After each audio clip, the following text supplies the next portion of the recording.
Good morning, my friends. Happy Taco Tuesday. I hope you guys had a wonderful, fabulous Monday.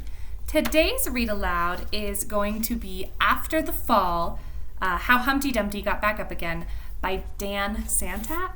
And I took the dust jacket off just because I don't like reading the books with the dust jacket on because I feel like it always flops around and I mess it up.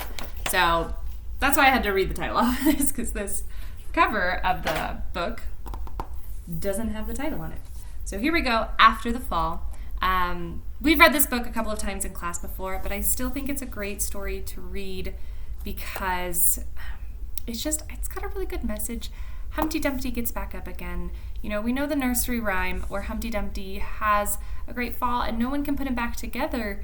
And then that's kind of where the nursery rhyme ends. No one really talks about what happens to Humpty Dumpty after nobody can put him back together. And that is what this book talks about. And I think it's got a nice message. So while we read this book, I just want you guys to be thinking about a time where maybe you fell down or you got knocked down or something happened to you to make you feel like you couldn't succeed, that you couldn't get back up again, and then, you know, how you handle that. Can you relate to Humpty Dumpty at all?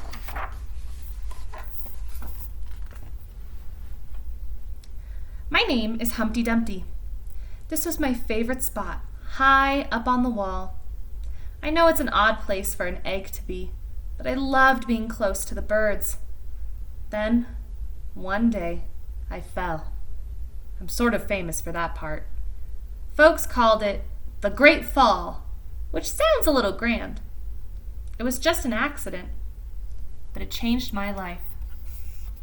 You can see his guy's binoculars down here, and then there was a bird up here.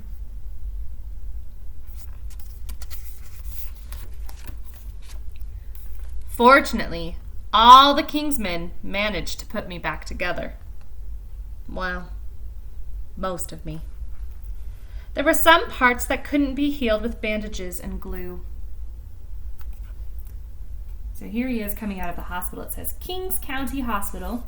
And he comes out and he's kind of stitched and bandaged back together.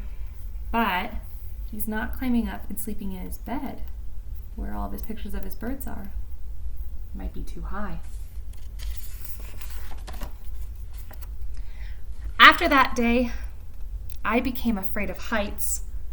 I was so scared that it kept me from enjoying some of my favorite things. So he's eating all of these cereals down here instead of the colorful cereals because he doesn't want to climb up and get them.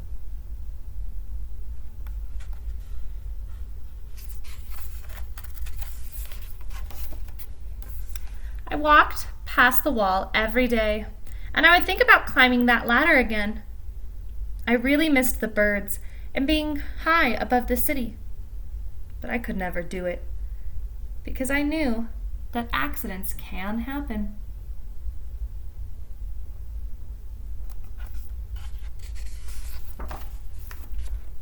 I eventually settled for watching the birds from the ground. It wasn't the same, but it was better than nothing. Then, one day, an idea flew by. What's that flying in the air?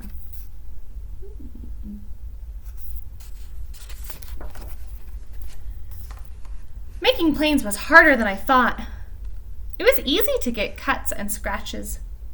But day after day, I kept trying and trying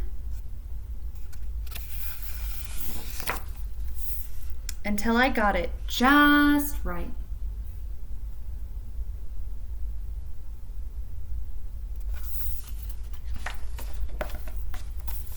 My plane was perfect, and it flew like nothing could stop it.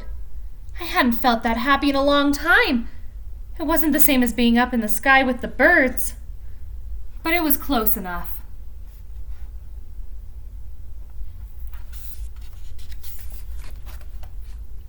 Unfortunately, accidents happen. What do you think happened to his plane? They always do. Here, and if we kind of look at it like this, Where's it going?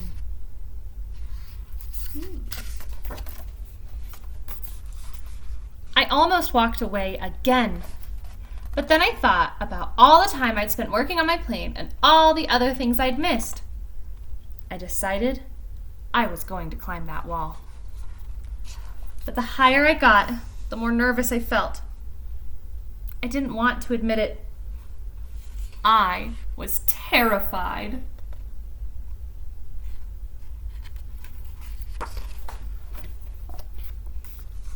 I didn't look up. I didn't look down. I just kept climbing, one step at a time.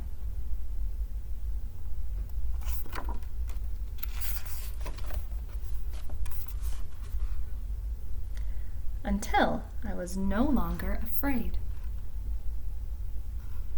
He's kind of hard to see up here, but he's up there with all of the birds.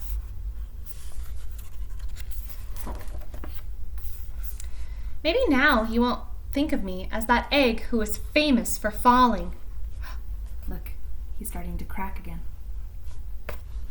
Hopefully, you'll remember me as the egg who got back up.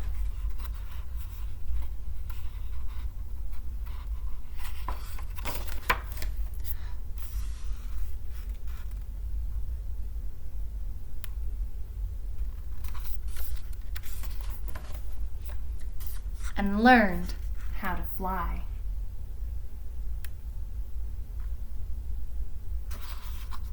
I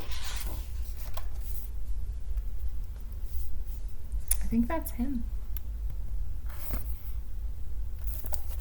That's the end of our story. Have you guys ever had something scary or had an accident happen to you? I know I have. So when I was little, I think I was in maybe first or second grade, I crashed really badly on my bike. It knocked my glasses off. It scraped me from, head to toe, and I had barely even gotten out of my driveway at my parents' house, but my bike got stuck in some really soft sand, and I just I don't even know what happened, but I crashed. And I fell over, and this whole side of, I was just, ugh, and I was stuck on my bike, and it was a whole big mess, and I was terrified of my bike. And so then a couple of years later, I started riding my bike again, and I crashed again. And it seemed like every time I got on my bike, I was always crashing, like something always crazy was happening to me when I was on my bike. One of the times I got a scar, and I still have it. It's like two little indents right here by my eye that's just where they're gonna be forever now. And I was terrified of riding bikes to the point that I pretty much stopped riding bikes from probably 4th or 5th grade, probably more like 4th and 5th grade, 4th and 5th grade, until I graduated college. I did not ride a bike, and I forgot. They say that, once you learn how to ride a bike, you never forget. I forgot how to ride my bike. That is how long I went without riding a bike. And for whatever reason, I decided that I was going to learn how to ride a bike. And so I bought myself a really fancy bike the spring that I was graduating from college. And my husband had to actually teach me how to ride my bike again. So he came over. At that point, I was living with my sister in Reno because I had to finish up some things, and he would come over and he taught me how to ride my bike as a grown-up. After graduating from college, I did not know how to ride a bike, and my husband had to teach me, and now I love it. I love my bike. I ride my bike all the time. It's one of my favorite things to do. I just think it's so fun. I got a little basket for it, and I've got like a thing on the back where I can strap on more bags and all this stuff. But I was terrified. I spent like almost 10, 12 years not riding a bike because I had crashed a couple of times. And while they were really scary and it hurt a lot, it can be from something that I actually really, really like to do, and something that's really easy to do here in Fallon and relatively safe to do, especially if you've got a helmet on. But I wasn't like this egg. I did not get back on my bike for a really long time, and I'm really sad that I waited so long, but I'm glad that I eventually did it, and I guess that's what's important. So my point is, if you guys fall down, if you get hurt doing something, if you not fail, but if something happens while you're doing something that you really like to do and you're afraid to try again, I just want you guys to try again. That's all you ever have to do, is to try. And if you try it again and you decide that you don't like it anymore, that's okay.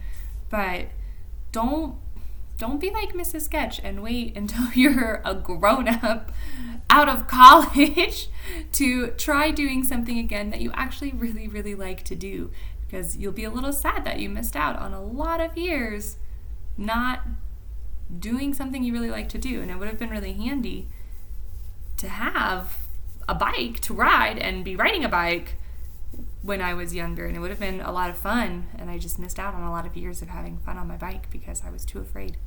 So I hope you guys enjoyed this story. I hope that we can be a little bit more like Egg and not be so scared to try. It's okay to be afraid, and he kept going even though he was afraid, and I think that's really impressive. So I hope you guys enjoyed this story. For our Mix It, Fix It sentence today, we're actually going to do a sentence, it's really short, about this book, and this is your Mix It, Fix It. So it's going to be pretty easy to unmix, but you will have to sound out,